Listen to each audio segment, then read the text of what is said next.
You ask Tiger to calculate. This deals with linear inequalities with one unknown. The final result is v smaller than 140. Let's solve it step by step. Group all constants on the right side of the inequality. Subtract 10 from both sides.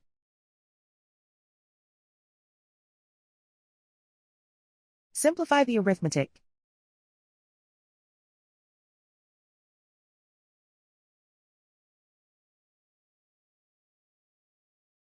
Isolate the v.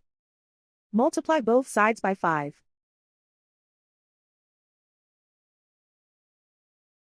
Group like terms.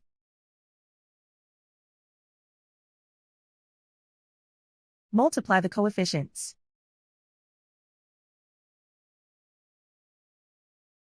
Simplify the fraction.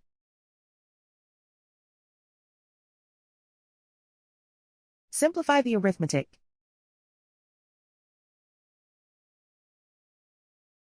Plot the solution on a coordinate grid. And so the final result is v smaller than 140.